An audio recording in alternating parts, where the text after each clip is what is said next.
Good morning again, everyone. Welcome to another episode of Spilling Tea. I am your host, Tiffany Daniels, and we're going to go ahead and get straight to the disclaimers before we get back to the JRC. If you're unfamiliar with the Stop the Shocks campaign or the campaign against the troubled teen industry, all pertinent links are going to be able to be found right there in the description box for you. Should you like to do a deep dive on your own, you should definitely be able to do so.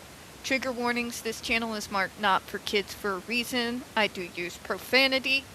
And when we talk about places like the Judge Rotenberg Educational Center, you're going to hear vivid descriptions of and catch clips of surveillance footage of people with mental health issues and disabled people being tortured and abused. So, if you got someone who is 16 or younger and they are watching this, parental supervision very much advised. Alright, folks, where we left off. On to the next page, the response of the... Let me go back up here because I have the short-term memory of a goldfish. American Academy of Pediatrics. Which means, unfortunately, for those of us who've been fighting this particular war for a long minute, even though we are dealing with individuals who still essentially see us as unable to communicate, and how much we all hate the appeal to authority because so many people have tried to bludgeon us with it. Unfortunately, we live in an ableistic system. And we are living in a very bizarre time period where it really has become the decade of strange bedfellows. Let's just put it that way. I'm not entirely convinced that I'm not actually in a coma somewhere having the most bizarre dream of all time. Just saying. But let's get back to where we left off. Alright. Page 2. Presently, there is only one center in the United States that continues to manufacture and use ESDs for targeted treatment of SIB and AB in children, adolescents, and young adults. And for the love of God, folks, that really should tell you everything. This shouldn't be a debate.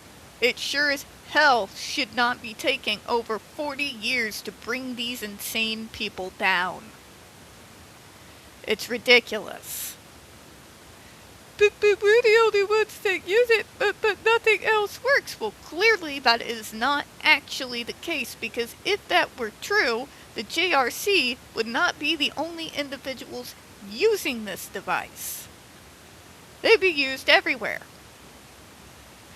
I know this because I've seen some of the most nightmare-inducing so-called assistive devices on planet Earth.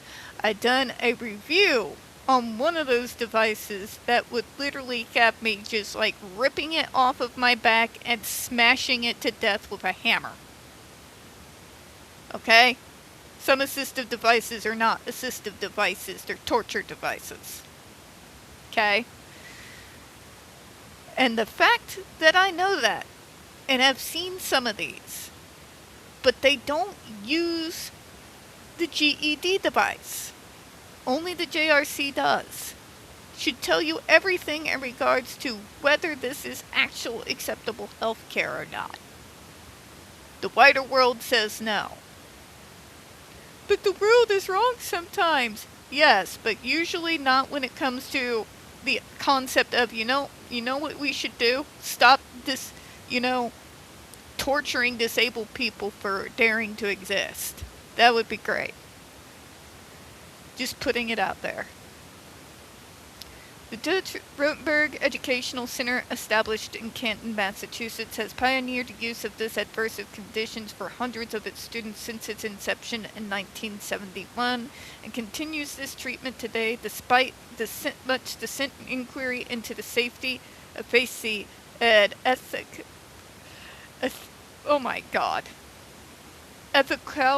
of this practice. Okay, let me stop you. Have they been doing this shit since 1971? Yes. Have they been using the GED since 1971? No. They began the use of the GED in the early 90s. Before then, they relied on hot sauce. They would rely on stretching a cloth and tightening it towards the back of someone's head and spraying them with water continually, like some bizarre version of waterboarding. And remember, they would use spatulas to spank these kids. Spatulas. And would not allow them to wear normal pants because then they wouldn't be able to pull it down to spank them. The first kid to die under the JRC's so-called supervision had gone through a horrific 3 days of consequences for daring to moan because they had a gigantic ulcer. That because of that untreatment, because they were punished for moaning and noises, instead of somebody thinking maybe something might be medically wrong, that person's no longer with us. So, I wanted to correct that, because that's the sort of thing the JRC takes and runs like 10 miles with. We gotta be correct when we're responding to these people. Okay? Otherwise, they're going to get us all mired in semantics until the final trumpet sounds. The scientific community has long recognized that it is imperative to address the underlying causes of SIB and AB rather than to suppress symptoms and actions with painful shocks that only exacerbate a person's cumulative trauma without proof of long-term benefits. This is true, but your methodology behind ABA, these people need to understand. The system that the JRC is built is off of the corpse of ABA. Let me say that again. The system, the backbone of what the JRC has built is off of the corpse of ABA. But you can sit there and tell me, but Tiffany, ABA's not like that anymore. The fuck it isn't. Just because we're switching from physical torture to psychological torture does not mean suddenly it's not a form of torture. Okay? Just putting that out there. Let me go ahead and continue. The AAP joins in this message and believes that the large and unnecessary risk of ESD treatment combined with its questionable efficacy yields it as a device that must be discontinued and made inaccessible for any further use. Thank you. At least we can get something right here. Additionally, it has been noted by many individuals subjected to electrical stimulation treatment possess intellectual and developmental disabilities that hinder effective communication of pain, anxiety, or distress. I will say it for the billionth time. If somebody is screaming in pain, that means they don't consent. If you don't understand that, not only do you belong nowhere in the medical field, you should probably be on a list. Because screaming in pain is kind of blaringly obvious communication to me. Someone screaming in horrific pain communicates quite clearly to me that they are in distress.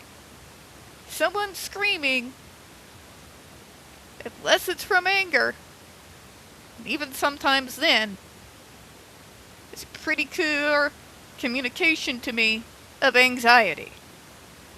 Why? I have anxiety disorder, folks. And when I was a child, guess what I did to communicate? Yeah, that. Stop saying you can't communicate this shit. No, we are communicating it. Every single day. You just, for whatever bizarre reason that makes no coherent sense to me, demand that I react in a way that you recognize as pain, anxiety, and distress. I need you to give a whole damn Shakespearean soliloquy about how you're in pain, or else I don't know. Really? Really? Terms like ow or ah does not get that message across to you? Stop it.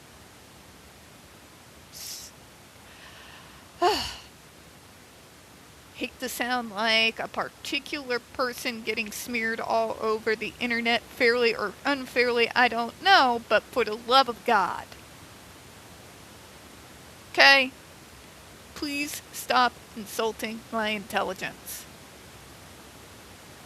If you don't understand the communication of a guttural scream, you got a lot more problems than people like me. Just putting it out there. Data from McLean indicates that the prevalence of SIB and AB in individuals with intellectual or developmental disabilities ranges as high to 40 to 52%. What they don't tell you is there is an off switch. I'm not just sitting here raging all day, every day due to my past trauma. I got help. I did my full functional behavioral assessment. I have a whole ass team to help me manage the not fun parts of one, if not multiple parts of my diagnoses. Because as we all know, I'm kind of a triple threat. Autism, anxiety disorder, severe clinical depression, and anxiety disorder.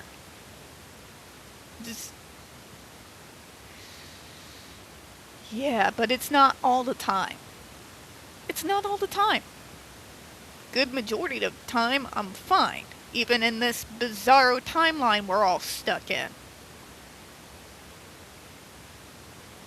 But it does occur. And it's one of the biggest misunderstandings. Like, in actuality, no. In one shape, form, or another, it affects us 100%.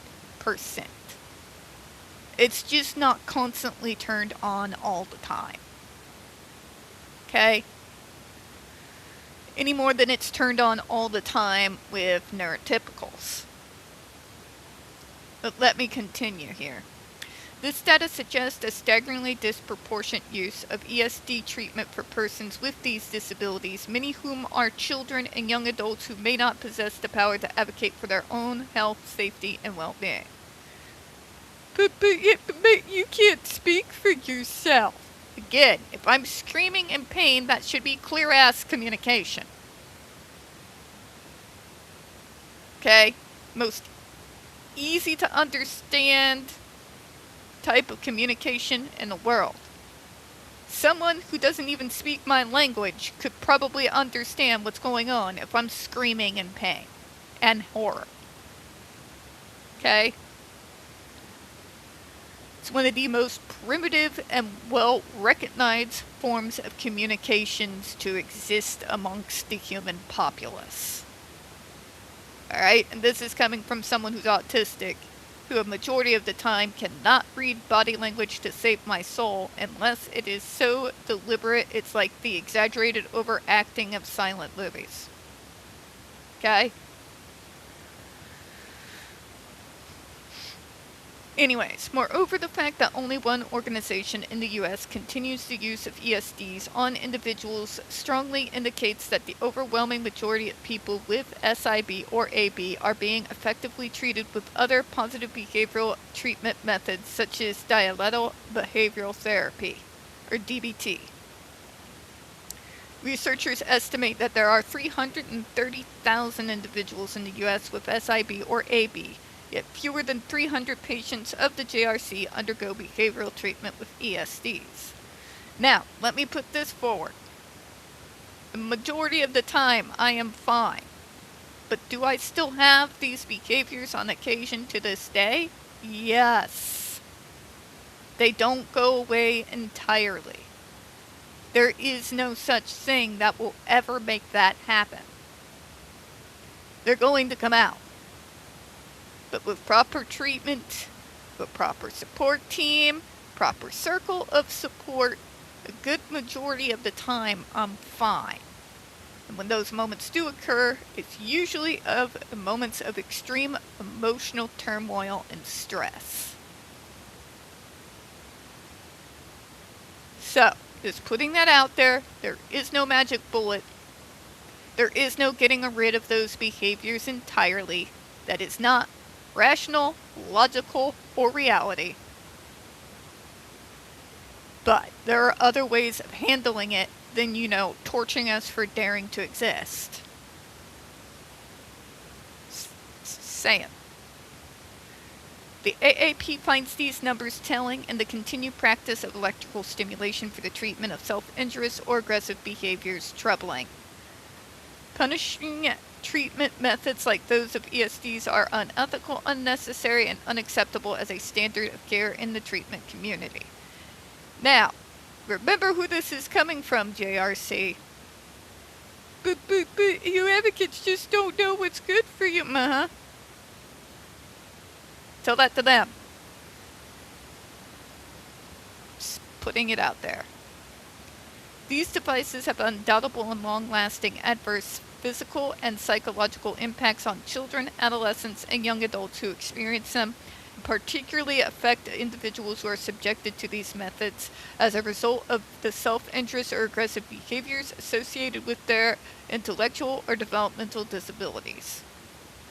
By reissuing this ban, the FDA will make a poignant and lasting stride, eradicating a device of unwanted and unreasonable risk, as well as promoting ethical standards for behavioral treatment. The AAP appreciates this opportunity to reiterate our support for the ban of ESDs for treating aggressive or self-injurious behavior. The AAP believes that there is an immense opportunity to ensure reform of current treatment practices and promote safe, effective, and ethical methods of treatment for addressing the aggressive and self-injurious behaviors. If we can be of further assistance, of course, they gave their information. But I think that's pretty straightforward.